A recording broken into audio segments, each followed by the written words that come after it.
To my channel. My name is Yanike. Thank you so much for clicking onto this video. I make videos about business, health and lifestyle, so welcome in. Thank you so much for watching. In today's video, I want to share with you a few tips on how to navigate the process of starting a business when you have no idea what you want to do. Now, I know for me, I was in a similar situation probably about 3 years ago. Wanted desperately to start a business, had no idea what I wanted to do. I just knew I had the urge. Listen, I desperately want to start something. So I've just summarized the steps that I went through that I found at the time to be quite helpful, and I think they'll be helpful for you as well. So without further ado, let's get into the suggestions. So my first suggestion is for you to have a look at your family history, your heritage.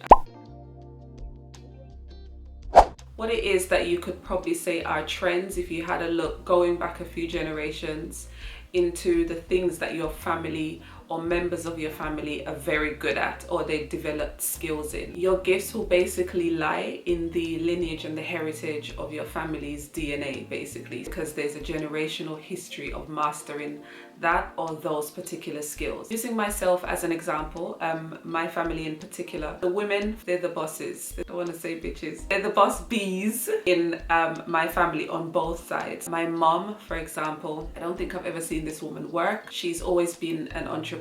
So I'm Jamaican.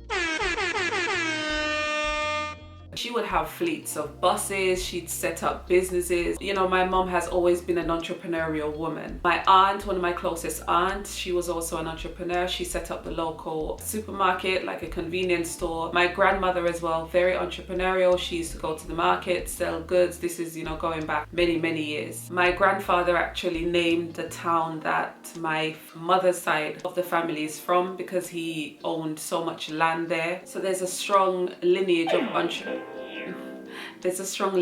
entrepreneurship, being business owners and pushing forward in a self-sustained way in my family. There's also a strong agricultural history in my family. Agriculture is one of Jamaica's biggest industries. I'm born in a country that survives mostly through agriculture. My dad actually works for one of the biggest coffee exporters out of Jamaica. So there's a strong heritage of having a good knowledge of plants, having a good understanding of agriculture, having a good understanding of plant medicine as well, because my uncle was like the local herbalist. And lastly, in terms of my family, there's a strong heritage of spirituality. So my mom's a pastor, my aunt is a pastor, I've got an uncle that's a pastor. So I say all of that to say, have a look at what the trends are in your family, because for me, using all of those facets, so you've got the agricultural lineage, the lineage of entrepreneurship, the lineage of spirituality, all of those have culminated to me working now in setting up a business where I basically use all of those skills. So I have a few e-commerce businesses, a wellness brand, and I've made it available for sale on eBay, and it's doing really well. So all in all, I've leveraged all of the skills that are actually in my heritage, in my lineage, in my DNA, and I'm using them to run my businesses. So that's my first suggestion to you,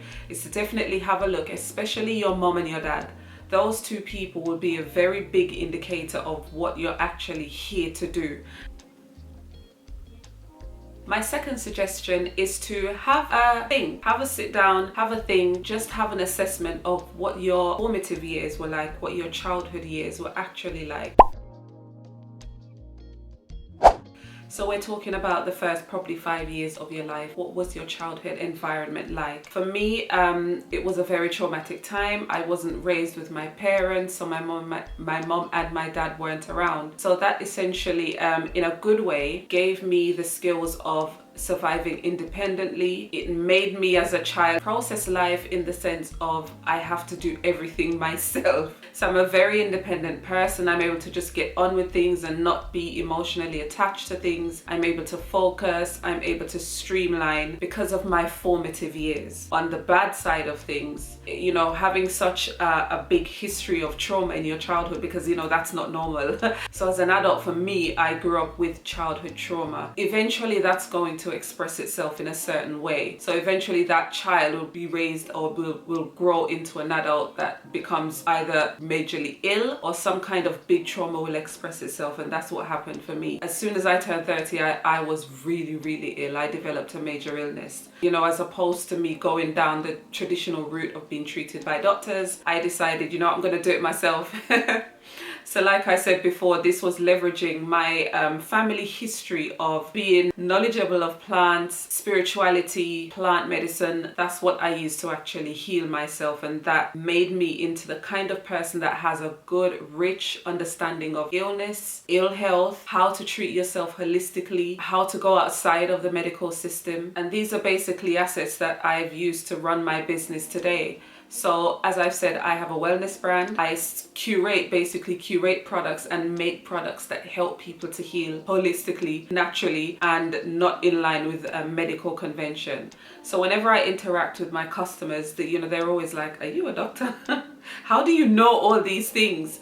That's because of my research, and also it helps me to have a resonance with my customers, with the people I'm serving. So I definitely suggest that you sit down, you have a look. How were my first couple of years on this planet? Because that was intentional. It's never a sense of these things happen by accident. It's always on purpose. And that's for you to have an innate knowledge and an innate understanding of surviving in that particular kind of climate, that particular kind of reality, so that you have in-depth knowledge. I have a friend, she has a very similar childhood to mine. Hers was a lot more traumatic, but it's made her understand childhood trauma, a lot of things associated with growing up rough as a child, and how that affects you as an adult. And she's at the stage where she's toying with, what do I do with my life, Yanike? I think I want to be a social worker. I don't know what to do. And I'm just like, yes, you need to be a social worker, because you understand what it's like to be displaced, not to have a secure home, not to have a stable home. In her situation, it's for her to kind of get the understanding of, this is the reality of somebody that is going through this, so she is able to resonate on a deep level. So whatever you go through in your childhood, it's what you're here to do as an adult. It's what you're here to do as a career. You've been sent to have a lot of training in that environment, so you're able to build a business based on your childhood environment. Okay, my third suggestion, and I think this is going to be one of the most important suggestions, is for you to understand your astrological constitution. That's the only way I can describe it. This is not our first time here. It's not our first showing on this planet. We've been here many, many times before. So in terms of your astrological constitution, for me, there are certain important parts of your astrology that you need to know that will help you determine what you're here to do, what your passion should be, what your purpose is here on this planet. So the first one is your sun sign. And this is, traditionally people say, oh, I'm a Cancer, I'm a Virgo, that's your sun sign. I am a Libra, I'm a Libran woman. Libra, for example, we are ruled by Venus. So that means, you're going to be into beauty a lot, because Venus is the planet of beauty. You'll find yourself drawn to everything that is beautiful. So that could be how you present yourself, interior decor. You'll also be good with people. It's important to understand the features or the essence of your sign, because that will help to determine what you're actually here to do and what you'll be good at. The next thing to understand is your south node positioning and your north node positioning. So your south node, and your south node basically is what you used to do in a former life. So for me, having a south node in Capricorn individuals usually present themselves in a very cold way, cold, calculated, ruthless, and you need that to be a business owner. With a south node in Capricorn, you probably have a past of being high society, of being wealthy. Your emotions go to the side. It's all about focusing on material gain, being strict, doing things by the book. That's Capricorn. Now your north node, my north node, is the opposite of Capricorn, which is Cancer. Now your north node represents what you should aspire towards embodying and becoming in this lifetime. My north node in Cancer means I have to be the opposite of how I have been created in past lives. In this lifetime, I'm here to be a Cancerian person, and I hate it. Because it's really difficult for me. Cancerian energy revolves around serving people, family, nurturing, caring, very feminine sign as opposed to Capricorn. Me understanding my north node has helped me to understand, okay, I am here to focus mostly on family, mostly on serving the planet, mostly in doing heart-centered things. I can't just isolate myself and focus on just my business and myself and money. It will never work. So I suggest that you understand where your North Node is. Please get this book. It's called Astrology for the Soul by Jan Spiller. So yeah, definitely get this book to understand this North Node and South Node positioning a bit more. And the last thing to understand about your astrology as well is where your North Node is placed in terms of the house position. So my North Node in Cancer is in the 11th house. The house position is important. Sounds complicated, but it's not. My North Node in the 11th house means, yes, I need to be of service, I need to be more caring, I need to look after people, all that good stuff, but it needs to be under the remit of an Aquarian kind of energy. So Aquarius is all about being a disruptor, creating anarchy, striving towards making the planet a better place. Environmentalism, humanitarianism, that whole package just defines everything quite nicely in terms of I'm here as a Cancerian to do Cancerian work, but it needs to fall under, as I said before, the remit of an Aquarius kind of energy. So the work that I do in terms of wanting women to be healthier, wanting women to be better, wanting my country to be advanced in terms of how it's managing its resources, these astrological positions have predetermined what I'm here to do. So because I know these things, it helps me to spear myself, or it helps me to mobilize myself forward in terms of fine-tuning what work I'm here to do. So this is why I suggest that you go down the path of understanding your astrology, because it will definitely help you to understand what your purpose is, what you're here to do. It's very difficult when I see people kind of just solely leaning into the Bible and casting certain things aside, where you're taught to revere astrology as demonic and evil. These things are here to help guide you. So if you put astrology to the side, clearly you're not going to know all these things that I've been talking about, that okay, in a past life you were this, now you're here to do that. If I didn't know these things, I would be spinning around in a vicious circle. I wouldn't know what I'm here to do. My next suggestion is for you to write down every single job you've ever held.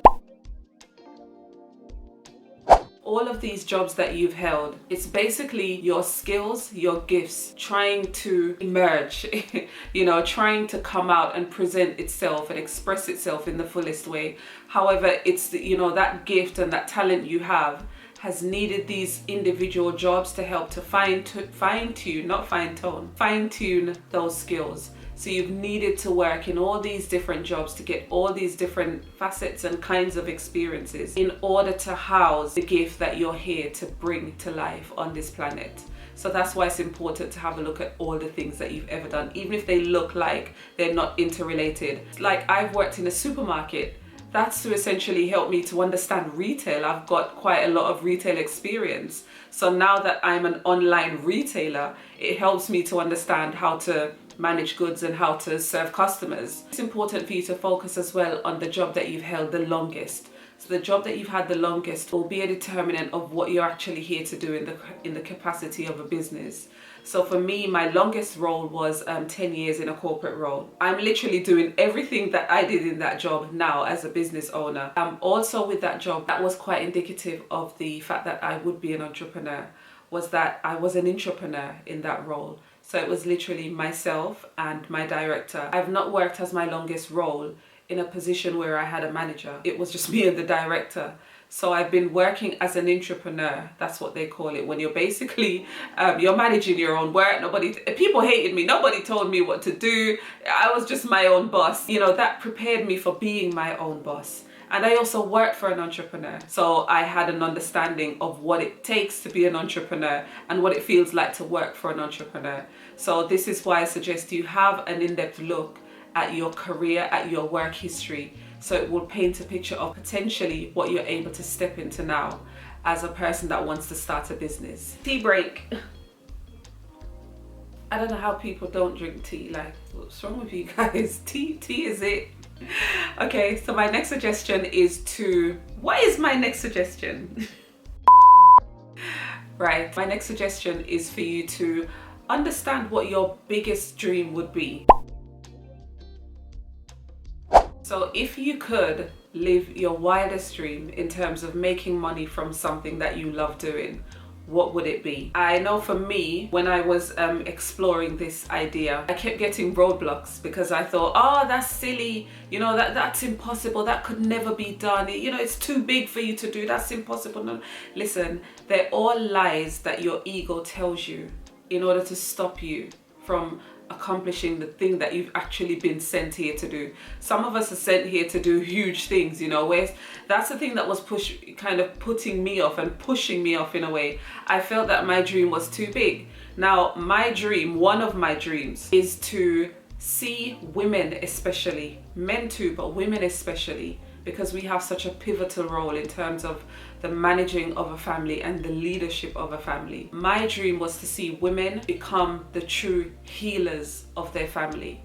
It hurts me to see women running to doctors, running to the pharmacy, not having a clue how to care for their bodies, worse, how to care for their children, feeding their children crap, feeding themselves crap. I hate that whole cycle. And that's because I've been in that situation before where I was really sick and the doctors were telling me they're gonna chop and dice and slice, and I said, no, that's not my portion, God forbid. And I realized I'm gonna have to go and research and do all these things to understand what the hell is going on in my body. So having done that research, I realized, hang on a second, we as women, we're not taught to exist this way. We're taught to farm out our healing and our recovery, our rejuvenation to other entities. So that's something I feel very strongly and passionately about now that I'm doing that work. But initially when I was fine-tuning what work I would actually be happy with doing and be satisfied with doing and what would actually make money, it was very difficult because I kept saying, no, no one's going to listen to me. Number one, I'm not qualified. Can't tell these women what to do. They're going to think, oh, she's crazy, I'd rather just go to the doctors, all this faffing about, because healthy living is a lot of faffing about. It's the opposite of how we're taught to live. It's very expensive, it's time consuming, so these things really put me off. But in the end I was just like, you know what, F it. F it, this is what I want to do. I want to change the narrative of women looking after themselves, and that's the work that I do, and it fills me with so much joy when I see women buying my products and they're like, listen, I was gonna go to the doctors, but I'm doing this on my own. And I feel like an ally to those women. The other big dream I had, which I wrote on my big dream board, I wanna be a farmer. Farming is, inherent when it comes to me feeling happy doing something. It would be farming. So I realized, I want to have a farm. Things that were putting me off were, you can't own a farm, it's huge, where are you going to get all that money? Again, the lies, the healing of the women came first. And then because I had that on my board, I said, okay, why don't I try to pursue this as well? And I did. And now literally I'm in a position where myself and my dad, we're looking at not just one, but 4 different farming projects that we're about to invest in and we're about to cultivate. So never be put off in terms of thinking your dreams are too big and you can't start a business doing this particular thing. Why is it gone so quiet? You can't start a business doing this particular big because where are you going to find the money? Oh, it's impossible. Listen, these are all lies. Put them on your dream board. Say, these are the things I want to do, and get about to doing them. Don't worry about the money. Don't worry about how you're going to do it. Just make a start. This is what you feel like you should do as a business, then that's what it is. And the last suggestion is to write down what you would do without anybody paying you to do it. It sounds cliche, what is your passion? What would you wake up doing if money weren't involved? That's very important. My nose is squeaking. That's very, very important, because now I can tell you as a business owner and somebody that's been running a business, the money comes. The money will come. And when the money comes, you run out of steam if there's nothing pushing you forward but money. If there's nothing driving you forward but money, when you get the money, you will have no ambition. You will have no motivation or drive to keep moving this thing forward. So you need that passion, because with the passion comes the ability to create. You'll see with a lot of entrepreneurs, they've created these wild things that have never been done before. That's because they understand their market. They understand what people want. Money will not get you to do that. It's only your passion that will help you to do this. So that's why it's important. Get in touch with your heart space, understand what it is that you love doing, and just set about doing it. You know, just set about doing it. When you're coming up with these ideas, and probably when you're just starting out and when you're kind of brainstorming and penciling, you might think, oh, but you know, I might not really want to do this. This doesn't feel like it's hitting the spot. It's okay. Do I feel like I'm doing everything that I want to do? Ultimately, no. I'm still in the process of fine-tuning what it is that I actually want to do. I'm limited now by, you know, finances and stuff like that in terms of how big I want to grow and the things I want to do. I don't have the money to do it. So I have to be doing things, for example, on eBay. I sell things that probably I wouldn't want to sell. But, you know, these are the things that you have to do while you're getting to where you need to be in your business. So I don't want to rattle on anymore. That's the video. Thank you so much for watching. Subscribe if you like my content, like if you like this video, and I'll see you on the next one. Peace.